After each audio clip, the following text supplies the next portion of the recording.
அடுத்ததாக திரு Soosadimai doctorate in classical dance, Bharatanatyam, Kuchipudi, மோகினியாட்டம்னு எல்லாத்துலயுமே வந்து சிறந்தவர் அப்படின்னே சொல்லலாம். 25 வருஷமா இந்த துறையில எக்ஸ்பீரியன்ஸ் மட்டும் இல்லாம கொரியோகிராஃபும் பண்ணிட்டு இருக்காரு. நிறைய குழந்தைகளுக்கு கத்தார்ல இது வந்து நடனம் சொல்லி கொடுத்துட்டு இருக்காரு. 10 இயர்ஸ் கிளாஸ் எடுத்தது மட்டும் இல்லாம 2023ல கத்தார் தமிழ் மகான் அவார்டு உட்பட நிறைய விருதுகளை வாங்கியிருக்காரு. ஒரு பெரிய கைத்தட்டலோட அவர் அழைச்சிடலாம்.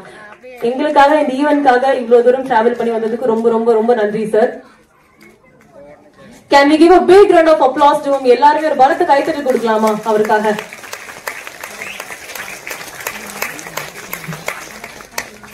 அடுத்ததாக திரு முருகன் மந்திரம், lyricist, screen play writer, co director அப்படின்னு சொல்லிட்டு சினிமா துறையில பல வருடங்களா இருக்காரு. அது மட்டும் இல்லாம 2 புத்தகங்களை எழுதி ரிலீஸ் பண்ணிருக்காரு. ஒரு பெரிய கைத்தட்டலோட லெட்ஸ் வெல்கம் முருகன் மந்திரம் sir on stage please.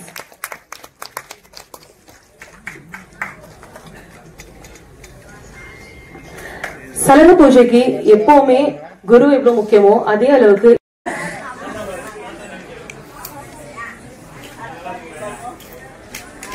Next இன்னும் வந்து ரொம்ப இன்ட்ரெஸ்டிங்கான கெஸ்ட் ஜாயின் பண்ண போறாங்க. எல்லாத்தோட ஃபேவரட். நம்ம இவ்வளவு நேரம் வந்து நம்ம எல்லாத்தையும் கலகலன்னு பேசி ரொம்ப ரொம்ப அழகா பேசிட்டு இருந்த நம்ம சொர்க்கோ கருணாநிதி அவர்கள். சோ அவங்கள பத்தி சொல்லணும்னா நிறைய சொல்லலாம். ஒரு நடிகர், அதுக்கப்புறம் வந்து பாத்தீங்கன்னா எழுத்தாளர், பாடுவாரு, எல்லாமே பண்ணுவாரு, வாட் நாட், பேச்சாளர். சார் உங்களை பத்தி சொல்ற பங்கு பெறுவதற்கு காரணமாக இருந்த நிஷாராம், ராம், உங்க 2 பேருக்கும் பெரிய நன்றி சொல்லணும். இங்க மேல இருக்கிற பெரியவங்க, கீழே இருக்கிற பெரியவங்க, இங்க ஸ்டேஜ்ல இருந்த சின்ன பெரியவங்க எல்லாருக்கும் அதாவது பாதம் தொட்டு வணங்குறதுன்னு ஒண்ணு இருக்குல்ல. உண்மையிலே இன்னைக்கு வந்து இது ஒரு ஐ ஓப்பனர் தான் எனக்கு. என்னன்னா வழக்கமா சினிமாக்கள்ல வந்து ஷார்ட்லாம் கம்போஸ் பண்ணும்போது ஏதாவது ஒரு விஷயத்த நம்ம எக்ஸ்பிரஸ் பண்ணோம்னா அவங்க கண்ணுக்கு க்ளோஸ் வைப்போம், கண்ணே அவ்வளவு பெரிய உணர்ச்சிகளை காட்டிடும். ஆனா முதன்முறையா ஒரு பாதம் வந்து பேச முடியுமா அப்படிங்கிற விஷயத்த இங்கதான் நான் பார்த்தேன். இங்க வரும்போது என்னோட நண்பர்கள் சொன்னாங்க, இரும்படிக்கிற இடத்துல ஈக்கு என்னப்பா வேலை, உனக்கும் பரத்துக்கு என்ன சம்பந்தம் அப்படின்னு கேட்டாங்க.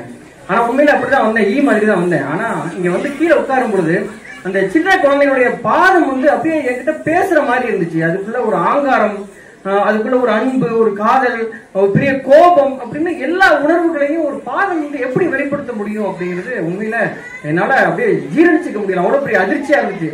இவ்வளவு பெரிய விஷயத்தை இத்தனை நாளா எப்படி நம்ம மிஸ் பண்ணிருக்கோம் அப்படிங்கறத எனக்கு தோணுச்சு. அப்புறம் இந்த பாதம் இருக்குல்ல, ரொம்ப அழகான பாதம். ஏன்னா வந்து லட்சக்கணக்கான ஆண்டுகளுக்கு முன்னாடி இது வந்து ஒரு தாய்வழி சமூகமா இருந்துச்சு இல்லையா. அந்த பெண்கள் வந்து வேட்டைக்கு போன அந்த பாதம் தான் அந்த பாதம். அதற்கப்புறம் ராணி மங்கம்மா, வேலுநாச்சியார் மாதிரியான நாட்டை காக்க, தாய்மண்ணை காப்பதற்காக போரிட்ட பாதங்கள் இது. அதுக்கப்புறம் எங்க அப்பாயி அம்மாயின் தஞ்சாவூர்ல நாங்க அப்படித்தான் சொல்லுவோம், பாட்டின்னு ரொம்ப அழகாலாம் சொல்றது கிடையாது. அவங்க எல்லாம் வயல்வெளிக்கு போறவங்க, செருப்பு போட மாட்டாங்க, அவங்களுடைய பாதங்கள் அப்படியே வெடிச்சு கிடக்கும். அதுக்கப்புறம் எங்க அம்மாக்கள் காலத்துலதான் வந்து செருப்பு போட ஆரம்பிச்சாங்க. அதுக்கப்புறம் எங்க அக்காக்கள் ஷூ போட்டாங்க. இன்னைக்கு என்னுடைய தங்கச்சிகள்லாம் அந்த சலகையை கட்டிட்டு இந்த இடத்துல இன்னும் ஆடும் பொழுது ஒரு கலை தான் ஒரு மனிதனை வந்து இவ்வளவு பெரிய பரிணாம வளர்ச்சிக்கு கொண்டு போய் சேர்க்க முடியுங்கிறத என்னால உணர முடிஞ்சது.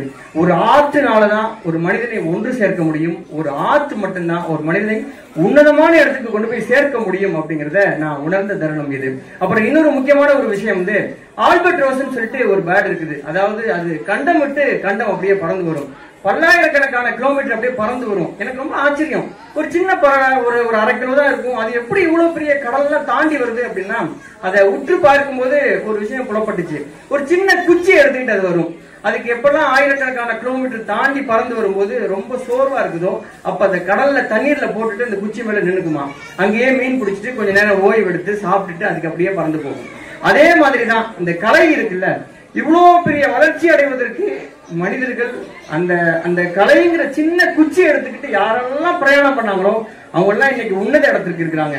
அதே போல இந்த நம்ம பெருமை மிகு தமிழன்னையின் கழுத்துல ரொம்ப நிறைய புகழ் மாலைகள் நிறைய சூட்டி இருக்கிறாங்க.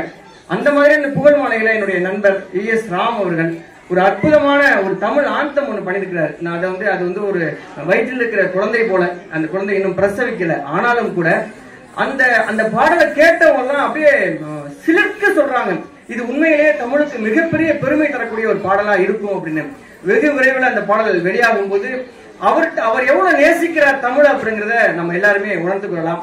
எனக்கும் இந்த சின்னவனுக்கும் இந்த மேடையில இடம் கொடுத்து இந்த குழந்தைகளுடைய அற்புதமான திறமைகளை காண எனக்கு நீங்க எல்லாம் வந்து இன்றைக்கு அந்த பெற்றோர்கள் அப்படிப்பட்ட சந்தர்ப்பத்தை கொடுத்திருக்காங்க. எனக்கு ரொம்ப, அதாவது இனிமே நாங்கெல்லாம் இந்த மாதிரியான கலைகளை கற்றுக்கொள்ள முடியுமா அப்படிங்கிறது தெரியல. ஏன்னா அப்படியே எதுக்கு நமக்கெல்லாம் அப்படி ஒரு வாய்ப்பு இல்லாம போயிடுச்சு, தெரியாம போயிடுச்சு அப்படின்னு ரொம்ப ஏங்க வச்சுட்டாரு. அப்புறம் நண்பர் வந்து கத்தார்ல இருந்து வந்து பயங்கரமான ஒரு டான்ஸ் ஒரு பெர்ஃபார்மன்ஸ் பண்ணாரு.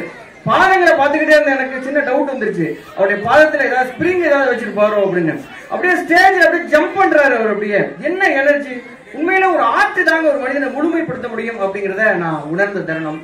வாய்ப்புக்கு மிக்க நன்றி. எல்லா குழந்தைகளுக்கும் என்னுடைய வாழ்த்துக்கள்.